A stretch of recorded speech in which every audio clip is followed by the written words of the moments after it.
Hello मेरे प्यारे students, आज हम लोग पढ़ेंगे कबीर की साखियाँ। तो पहले कबीर के बारे में जान लेते हैं। कबीर एक बहुत बड़े संत थे, संत कवि थे भक्ति काल के। इनके जन्म और मृत्यु के बारे में अनेक किंवदंतियाँ हैं। किंवदंतियाँ मीन्स मतभेद, मतलब कोई विद्वान कुछ कहता है, कोई कुछ कहता है। लेकिन 1398 में काशी में इनका जन्म हुआ माना जाता है, ये भी निश्चित नहीं है। और 1518 आसपास मगहर में देहांत माना जाता है। ये काशी और मगहर एक ही जगह है, जिस राज्य का नाम है उत्तर प्रदेश। कबीर ने विधिवत शिक्षा नहीं पाई थी, जैसे हम लोग प्राप्त करते हैं। गुरुकुल जाते हैं, विद्यालय जाते हैं, कॉलेज जाते हैं, विश्वविद्यालय जाते हैं। इन्होंने इस तरह से शिक्षा नहीं पाई, परंतु सत्संग, पर्यटन और अनुभव से इन्होंने क्या किया, ज्ञान प्राप्त किया। सत्संग यानी साधुओं के साथ रहकर, पर्यटन यानी घूमकर, और अपने जीवन के अनुभवों से इन्होंने ज्ञान की प्राप्ति की।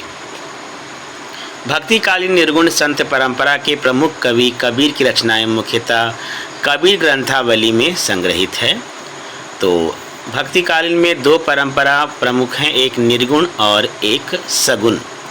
निर्गुण में जो कवि थे वो भगवान को निराकार रूप में मानकर कविताएं लिखते थे। उनमें से एक कवि कबीर भी थे, और इनकी जितनी भी रचनाएं हैं वो सब की सब कबीर ग्रंथावली में संग्रहित हैं, अर्थात एकत्रित हैं।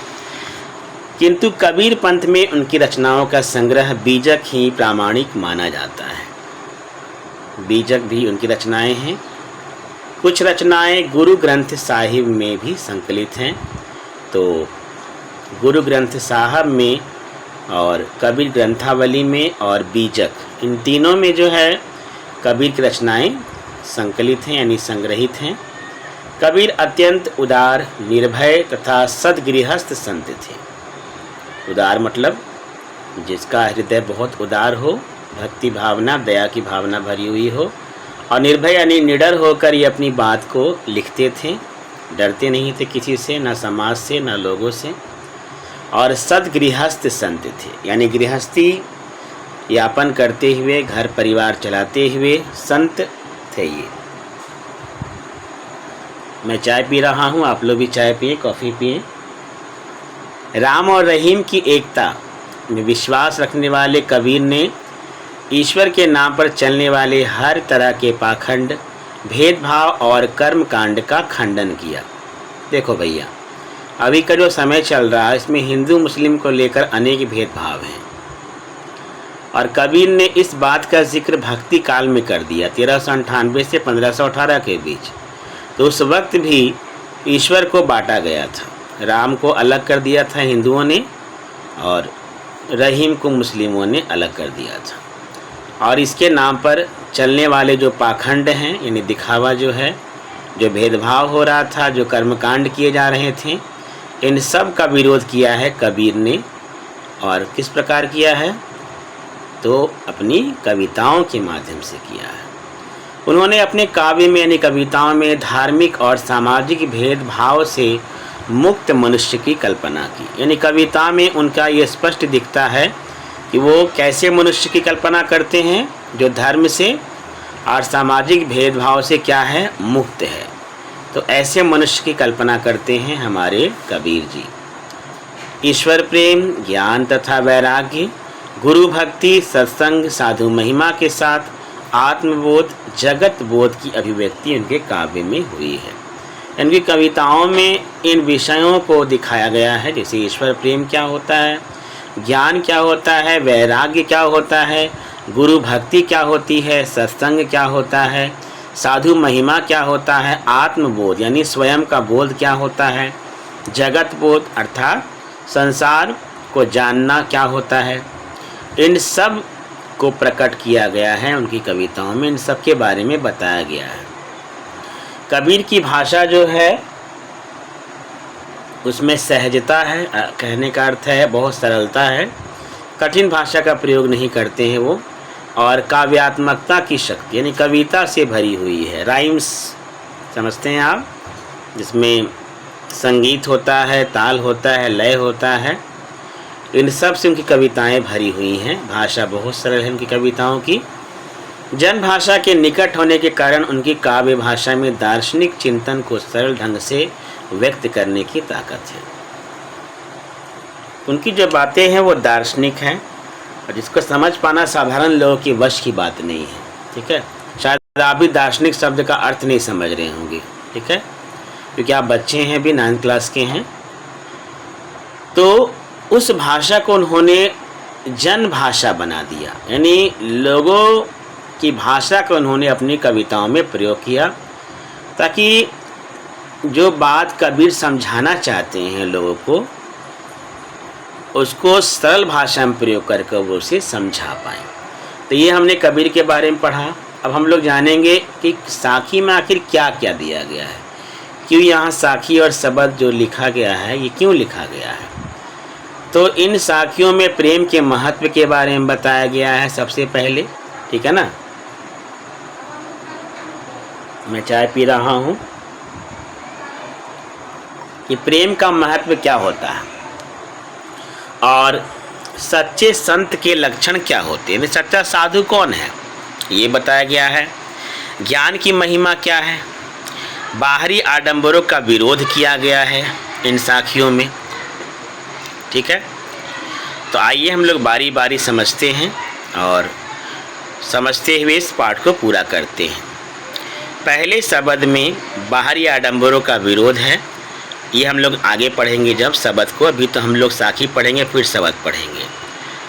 और भीतर ही ईश्वर की व्याप्ति का संकेत, यानी ईश्वर जो है वो बाहरी जगत में नहीं मिलने वाले हैं, वो हमारे हृदय में हैं। दूसरे शब्द में ज्ञान की आंधी के रूपक के सहारे ज्ञान के महत्व का वर्णन है।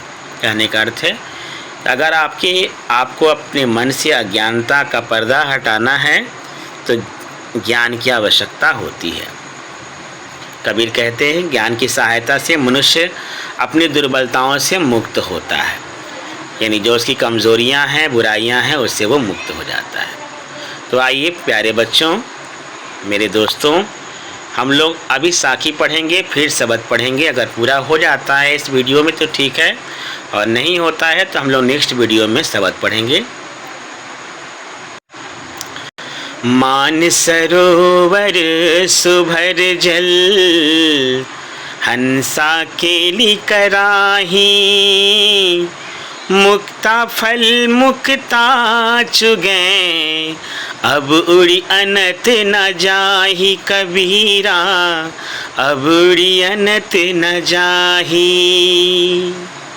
देखा आपने, काव्यात्मकता है इसमें साखी में। तो शब्दार्थ में बता देता हूँ, आप लोग नोट डाउन ज़रूर कर ले। मानसरोवर, मानसरोवर जो है एक तिब्बत में स्थित झील है, उसका नाम है। लेकिन इस कविता में मानसरोवर का तिब्बत का झील नहीं होगा, यहाँ मन रूपी सरोवर होगा। ठीक है। सुभर जल मतलब क्या होता है, सुभर मतलब होता है लबालब, यानी पूरी तरह से भरा हुआ। हंसा का अर्थ होगा हंस, लेकिन कविता के अनुसार इसका अर्थ बदल जाएगा, हो जाएगा भक्त। ठीक है ना, भक्त हो जाएगा, या हंस रूपी भक्त भी कह सकते हैं। केली कराही में क्या होगा, तो क्रीड़ा करना, यानी खेलना कूदना। मुक्ता फल यानी मोती रूपी फल, लेकिन यहाँ कविता के अर्थ में हो जाएगा मुक्ति, है ना, मोक्ष, मुक्ति का फल। मुक्ता चुगया मतलब मोती चुगना। अनत ना जाही यानी दूसरी जगह ना जाना। अनत मतलब होता है अन्यत्र, यानी दूसरी जगह। ना जाही मतलब ना जाना। तो आखिर ये दो पहली साखी है, इसका भाव क्या है, भाव जान लेते पहले लोग। ठीक है ना, भाव नहीं जानोगे तो फिर अर्थ नहीं समझ पाओगे आप। इसमें बताया गया है कि जब मनुष्य को मुक्ति की प्राप्ति हो जाती है, क्योंकि मनुष्य का सबसे बड़ा कर्तव्य है कि वो जन्म लेने के पश्चात मोक्ष के मार्ग पर चल पड़े और जीवित रहते मोक्ष को प्राप्त कर ले। तो अगर मनुष्य को मोक्ष की प्राप्ति हो जाती है तो फिर उसे और कुछ पाने की इच्छा मन में नहीं होती है, क्योंकि उसका अंतिम लक्ष्य क्या होता है? मुक्ति पाना, यानी मोक्ष की प्राप्ति, यानी जन्म और मरण। जन्म और मरण इन दोनों के बंधन से छुटकारा पा जाना ही मोक्ष प्राप्ति होता है। तो इसी बात को यहाँ अलग तरीके से बताया गया है, जिसको हम लोग अब समझेंगे। तो मानसरोवर सुभर जल, मतलब तिब्बत में स्थित जो जल है, जो सरोवर है, जो झील है, वो पूरी तरह से सुभर जल यानी पूरी तरह से लबालब भरा हुआ है। हंसा केली कराही, और वहाँ पर बहुत सारे हंस जो हैं उस तिब्बत के झील में जो पानी से लबालब भरा हुआ है, बहुत सारे हंस क्या कर रहे हैं? केली कराही मतलब क्रीड़ा कर रहे हैं, खेल रहे हैं, कूद रहे हैं, बहुत प्रसन्न हैं वो, ठीक है। मुक्ता फल मुक्ता चुगे, और वहाँ पर उनको उसी सरोवर में, है ना, तिब्बत में स्थित जो झील है उस सरोवर में उनको मोती रूपी फल, ठीक है ना, कैसे फल? मोती रूपी फल चुगने को मिल रहे हैं, वहाँ चुग रहे हैं। मुक्ता मतलब वही हंसों की बात की जा रही है। अब उड़ी अनत न जाही, अब आप सोचो, जब हंसों को इतनी सुविधा मिली है, वहाँ ढेर सारा जल मिला है, उछलने कूदने खेलने के लिए मिला है, मोती रूपी फल चुगने के लिए मिल रहा है, तो क्या अब वो उस स्थान को छोड़कर दूसरी जगह जाना चाहेंगे? नहीं ना। इसीलिए कहा गया है अब उड़ी अनत न जाही, यानी अब वो वहाँ से उड़कर वहाँ से दूसरी जगह अनत न अन्यत्र नहीं जाना चाहते, दूसरी जगह जाना नहीं चाहते। तो देखो, ये तो कविता के अनुसार हुआ ना, लेकिन इसमें मूल भाव क्या है? इसमें मूल भाव ये हुआ कि हंस यहाँ किसे कहा गया है? उस भक्त को कहा गया है जिसे ईश्वर की प्राप्ति हो चुकी है, जिसको मोक्ष मिल चुका है, जिसने मुक्ति रूपी फल प्राप्त कर लिया है, जो ईश्वर की शरण में चला गया है। अब उसे और अन्य जगह दूसरी जगह जाने की आवश्यकता रही ही नहीं, क्योंकि उसकी जो अभिलाषा थी, अंतिम जो लक्ष्य था, वो पूरा हो गया। तो मुझे लगता है कि आपको समझ में आ गया होगा। अगर नहीं आया है तो आप कमेंट में लिख देंगे। अगला हम लोग पढ़ते हैं दूसरा। प्रेमी ढूंढत मैं फिरा, प्रेमी मिले न कोई, प्रेमी को प्रेमी मिले, सब विष अमृत होई कबीरा, सब विष अमृत होई। तो आपने देखा पहला साखी का भावार्थ, दूसरी साखी पर हम लोग चले आए हैं। प्रत्येक साखी के अलग अलग भाव हैं, ध्यान देंगे आप। जितनी भी साखियाँ यहाँ पर दिखाई दे रही हैं आपको, कितनी है आप देख लें, 7 साखियाँ हैं, और हर साखी का अलग अलग भाव, अलग अलग अर्थ है। तो इस दूसरी साखी में क्या बताया गया? पहले भाव जान लेते हैं हम लोग, ठीक है, क्योंकि बिना भाव जाने अर्थ समझ नहीं पाएंगे। तो यहाँ बात की गई है, ईश्वर भक्त की बात की गई है कि जो ईश्वर से प्रेम करता है, ठीक है ना, उसे क्या चाहिए? जो ईश्वर भक्त है, ईश्वर प्रेमी है, उसे क्या चाहिए? उसे अपने जैसा ईश्वर प्रेमी चाहिए। क्यों? क्योंकि अगर उसको अपने जैसा ईश्वर से प्रेम करने वाला मिल जाएगा तो उसके मन में जो विष है, जो गंदगी है, दुर्भावनाएं हैं, जो बुरी इच्छाएं हैं, वासनाएं हैं, वो सब समाप्त हो जाएंगी और वो विष अमृत में बदल जाएगा। मेरी बात शायद नहीं समझ रहे हैं आप। जैसे आप जिस सोच के रहोगे, थॉट के रहोगे, आपको वैसा ही ना मित्र चाहिए। जैसे आपका थॉट अच्छा है, आप अच्छा सोचते हो, तो आपको आपकी सोच वाला कोई फ्रेंड, दोस्त चाहिए, ताकि आपके मन की जो बुराइयां हैं वो दूर हो जाएं। आई बात समझ में ना? वही बात यहाँ दिया गया, तो लेकिन अलग तरीके से दिया गया है।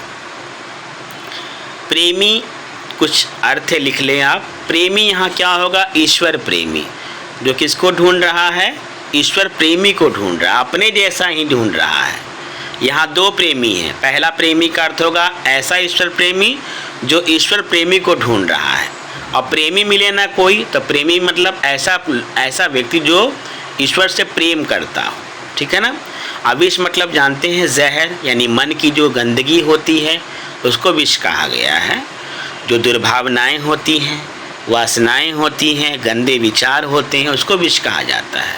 और अमृत मतलब सद्भावना, अच्छे विचार। ठीक है, तो आइए समझते हैं। प्रेमी ढूंढत मैं फिरऊं।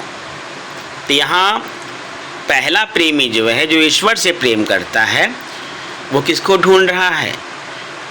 अपने जैसा ही ईश्वर प्रेमी ढूंढ रहा है।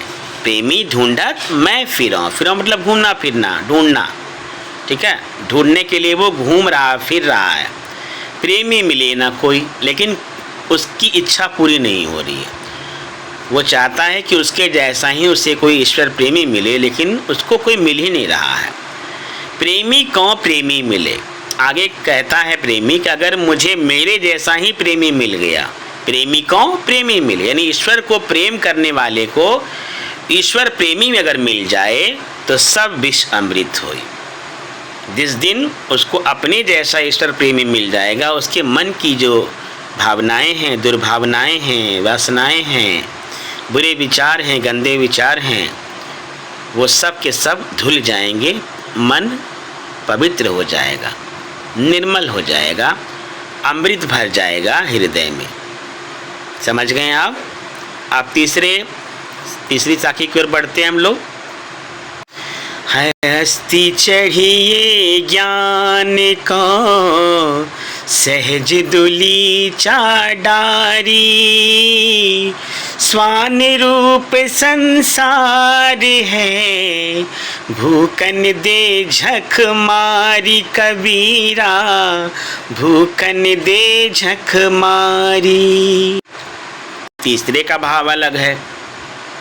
ठीक है, इसमें बिल्कुल अलग बताया गया है कि ज्ञान की प्राप्ति के मार्ग पर अगर आप चलते हो तो आपके रास्ते में अनेकों बाधाएं आएंगी।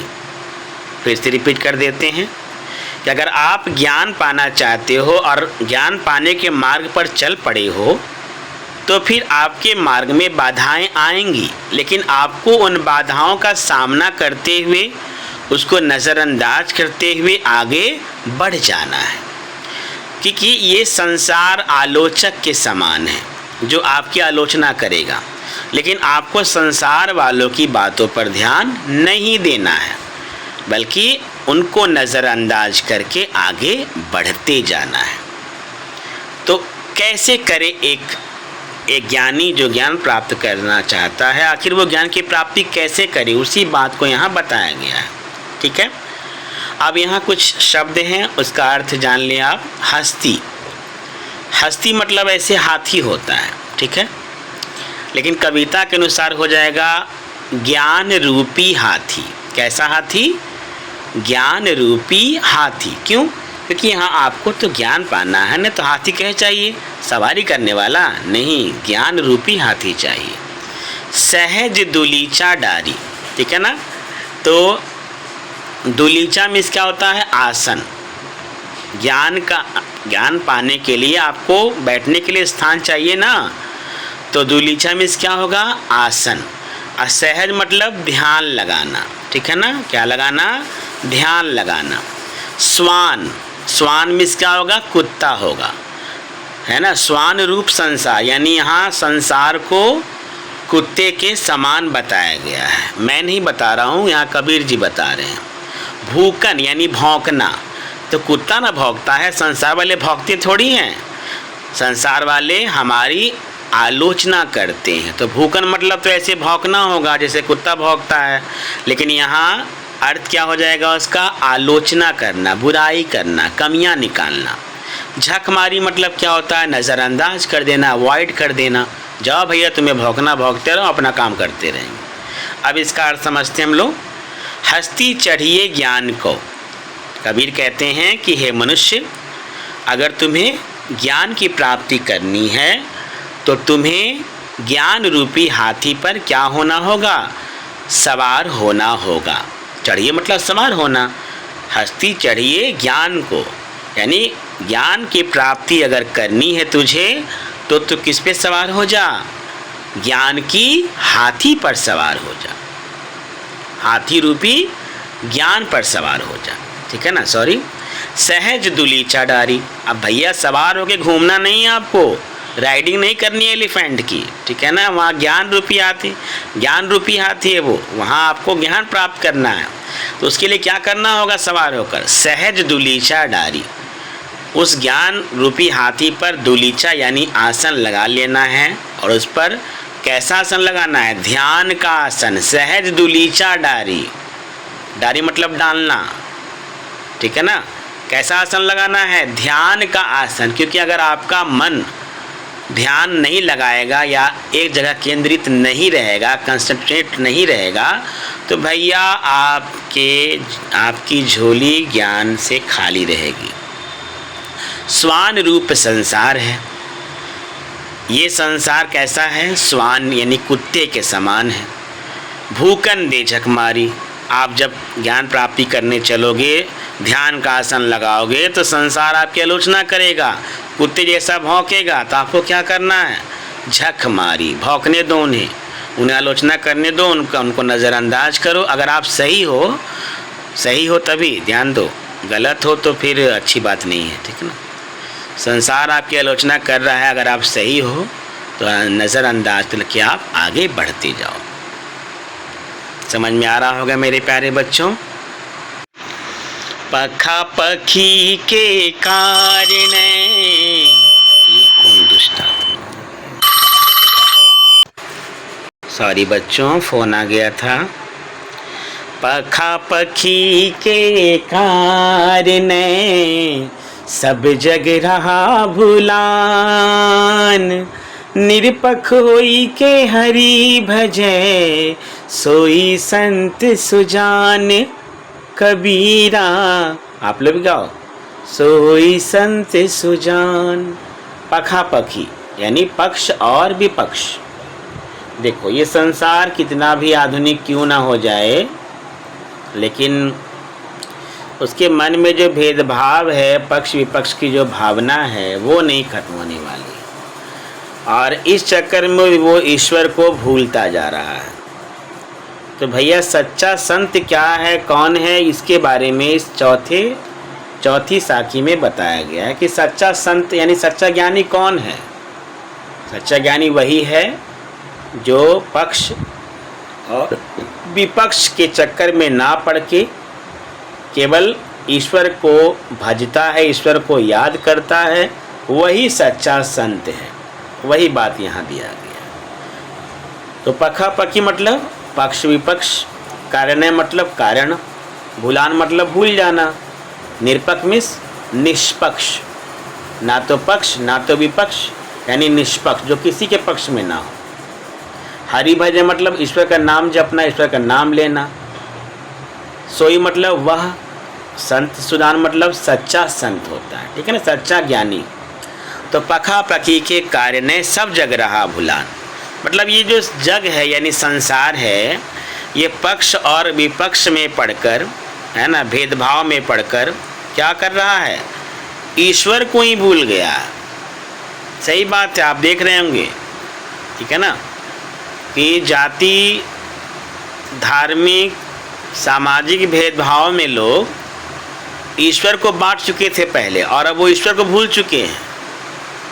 वही बात यहाँ कई वर्ष पहले लिख चुके हैं कबीर जी, जो आज भी हो रहा है और आगे भी होगा। तो पक्ष विपक्ष के कारण यानी पक्ष और विपक्ष में पढ़कर सब जग रहा भुलान, यानी जितने भी संसार वाले हैं, लोग हैं, वो सब के सब ईश्वर को भूलते जा रहे हैं, भूल चुके हैं यहाँ तक, है ना। भैया आपका काम था ईश्वर का नाम लेना, ना कि पक्ष विपक्ष में पढ़ के भगवान को ही भूल जाना, लेकिन ऐसा हो रहा है। निरपक्ष यानी निष्पक्ष होई के हरि भजे, जो भी व्यक्ति निष्पक्ष भावना से किसी जाति, धार्मिक, सामाजिक भेदभाव में ना पड़ के केवल और केवल हरि का नाम यानी ईश्वर का नाम, यहाँ हरि मतलब कृष्ण नहीं है, ध्यान देंगे आप, क्योंकि कबीर निर्गुण संत थे, वो किसी ईश्वर को नहीं मानते थे। हरि राम ईश्वर को नहीं मानते थे। उनके राम दशरथ के पुत्र नहीं हैं, ध्यान देंगे आप, उनके राम हैं, ना कि दशरथ के पुत्र हैं। उन्होंने हिंदू मुस्लिम किसी भगवान को नहीं माना है। तो यहाँ हरि मतलब कृष्ण नहीं है कि भैया कृष्ण के बारे में कहा जा रहा है। तो निष्पक्ष होके जो किसको भजता है, ईश्वर को भजता है, सोई संत सुजान, वही सच्चा क्या है, ज्ञानी है। हिंदू मुआ राम कही, मुसलमान खुदाई, कहे कबीरा सो जीविता, जो दूह के निकट ना जाई, कबीरा जो दूह के निकट ना जाई। अब भाई पांचवी साखी में क्या है, यहाँ बताया गया है कि जीवित कौन है, मृत कौन है, जिंदा कौन है, मरा हुआ कौन है। क्या, तो जीवित वही है जो धार्मिक भेदभाव में नहीं पड़ता है, जाति धार्मिक सामाजिक भेदभाव में नहीं पड़ता है, वही क्या है, जीवित है। और मृत कौन है, जो हमेशा धार्मिक भेदभाव में सामाजिक भेदभाव में लगा रहता है। ठीक है। हिंदू मतलब जानते हैं धर्म का नाम है, मुआ में इस मतलब मरना, खुदाई मतलब खुदा, दूह मतलब क्या होता है, दूह मतलब दो, दोनों, कौन कौन, राम और खुदा। ठीक है ना, राम और खुदा। राम मतलब हिंदुओं के देवता और खुदा मतलब मुस्लिमों के देवता, अल्लाह जिसको कहते हैं लोग। तो दूह मतलब दो, यानी राम और रहीम, राम और अल्लाह। ठीक है। तो हिंदू मुआ राम कही। अब यहाँ हिंदुओं के बारे में बताया जा रहा है कि हिंदू जो हैं वो राम को श्रेष्ठ बताने में लगे हुए हैं। यानी राम मतलब मैंने बता दिया है कि कबीर के राम दशरथ के पुत्र नहीं है, मैं बता चुका हूँ पहले आपको। कबीर किसी ईश्वर को नहीं मानते थे। ठीक है।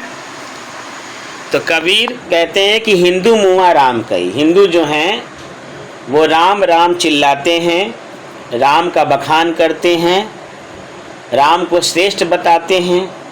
वहीं दूसरी ओर मुसलमान जो होते हैं, मुसलमान जो धर्म वाले जो लोग हैं, वो अपने खुदा को, अपने अल्लाह का नाम रटते हैं, अल्लाह अल्लाह चिल्लाते हैं, उसको श्रेष्ठ बताते हैं।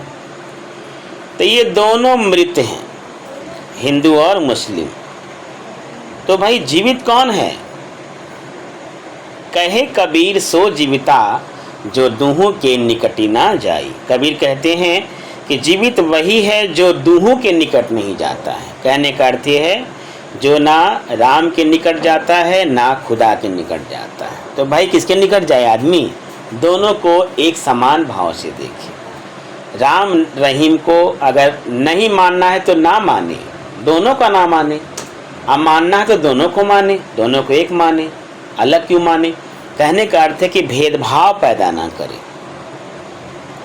काबा फिरी काशी भया, राम ही भया रहीम, मोट चून मैदा भया, बैठी कबीरा जी मेरे भैया, बैठी कबीरा जी में।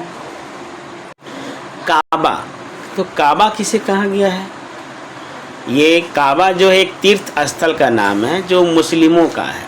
काशी, काशी मतलब काशी, तालब शाह लगेगा, जो वाराणसी में पड़ता है उत्तर प्रदेश में। ये भी तीर्थ स्थल है, ये हिंदुओं का तीर्थ स्थल है। राम ही यानी राम की बात की जा रही है, यानी श्री राम भगवान की बात की जा रही है। रहीम यानी रहीम की बात की जा रही है, जो मुस्लिमों के देवता हैं। मोट चून यानी मोटे आटे की बात की जा रही है। मैदा आप जानते हैं। जीम, जीम मतलब वो जिम बॉडी इसमें बनती है, नहीं, यहाँ जीम का अर्थ होता है भोजन करना। ठीक है। तो यहाँ बताया गया कबीर जैसा साधक भोजन करने कब बैठेगा, कबीर जैसा साधक भोजन करने कब बैठेगा, जब सारे भेदभाव समाप्त हो जाएंगे। तो भेदभाव क्या क्या समाप्त होंगे वही बताया गया है। जब ये सारे भेदभाव समाप्त हो जाएंगे तभी कबीर जैसा साधक भोजन के लिए बैठेगा। जैसे काबा फिरी काशी भया, जिस दिन काबा काशी में बदल जाएगा और काशी काबा में बदल जाएगा, यानी सारे भेदभाव समाप्त हो जाएंगे, तीर्थ स्थलों में भेदभाव समाप्त हो जाएगा। राम ही भया रहीम, राम रहीम बन जाएंगे, रहीम राम बन जाएंगे। कहने का अर्थ है ऐसा तो हो नहीं सकता, लेकिन मतलब जो अंतर पैदा किया जाता है ईश्वर के बीच, धर्मों के बीच, वो जब अंतर समाप्त हो जाएगा, भेदभाव समाप्त हो जाएगा। मोट चून मैदा भया, जिस दिन मोटा आटा मैदे में बदल जाएगा और मैदा मोटे आटे में बदल जाएगा, उस दिन हमारे कबीर जो साधक हैं, जो साधु हैं, संत हैं, वो भोजन करने के लिए बैठेंगे, वरना नहीं बैठेंगे। अब ये अंतिम साखी है जो मेरा प्रिय साखी है, मुझे बहुत अच्छा लगता है, क्योंकि आज ये जो साखी है इसकी ज़रूरत सभी को है। ऐसे तो जितनी भी साखियाँ हम लोग पढ़े हैं ये हमारे जीवन में काम आने वाली हैं। धार्मिक भेदभाव से हमें मुक्त कराती हैं ये साखियाँ, आज भी ज़रूरी हैं ये। ऊंचे कुल का जन्मिया जे करनी ऊंचे ना होई, सुबरन कलश सुरा भरा साधु निंदा सोई, कबीरा साधु निंदा सोई। तो यहाँ बात की गई है कि आप श्रेष्ठ कब माने जाएंगे? क्या उस वक्त माने जाएंगे जब आपका जन्म श्रेष्ठ कुल में होगा, या उस समय माने जाएंगे जब आपके कर्म श्रेष्ठ होंगे? कमेंट करें आप। तो व्यक्ति की श्रेष्ठता कब साबित होती है? क्या उसके ऊंचे कुल में जन्म लेने के कारण, या उसके श्रेष्ठ कर्मों के कारण? तो आप बता सकते हैं कि व्यक्ति की श्रेष्ठता या व्यक्ति का नाम रोशन अगर होता है तो उसके श्रेष्ठ कर्मों के कारण होता है, ना कि ऊंचे कुल में पैदा लेने के कारण। वही बात यहाँ दी गई है। तो ऊंचा कुल मतलब क्या होता है? श्रेष्ठ कुल, अच्छा परिवार। जन्मिया मीन्स जन्म लेना, करनी मतलब कार्य, कर्म। सुबरन कलश, सुबरन मतलब सोना, स्वर्ण होता है, ठीक है। कलश मीन्स कलश, घड़ा, सोने का घड़ा, सोने का कलश, सुबरन कलश। सुरा भरा मतलब, सुरा मीन्स शराब होता है, वाइन, ठीक है, दारू इसको कहते हैं ना हम लोग, ये बिहार में बंद है पूरी तरह से। सुरा यानी शराब, वाइन। निंदा सोई, निंदा करना। तो ऊंचे कुल का जन्मिया जे करनी ऊंच ना होई, सुबरन कलश सुरा भरा साधु निंदा सोई। कबीर कहते हैं कि अगर तुम्हारा जन्म ऊंचे कुल में हुआ है तो इससे तुम्हारी श्रेष्ठता साबित नहीं होती। ऊंचे कुल में जन्म ले लिया आपने, लेकिन आपके कर्म जो है बहुत निम्न श्रेणी के हैं, बहुत गंदे हैं, तो फिर आपके ऊंचे कुल में जन्म लेने का कोई भी सार्थक परिणाम सामने नहीं आएगा। अगर आपको श्रेष्ठ बनना है, श्रेष्ठता का दावा करना है, तो फिर आपको आपके कर्म आपको श्रेष्ठ बनाएंगे, ना कि आपका ऊंचा कुल। सुबरन कलश सुरा भरा साधु निंदा सोई। जिस प्रकार सोने के कलश में अगर क्या भर दिया जाए, शराब भर दी जाए, है ना, वाइन भर दी जाए, तो साधु निंदा सो, यानी साधु उसे स्वीकार नहीं करते हैं। सच्चे साधु, ध्यान देंगे आप, ढोंगी बाबा नहीं। ढोंगी बाबा को शराब भर के दे दो सोने कलश में, वो स्वीकार कर लेगा।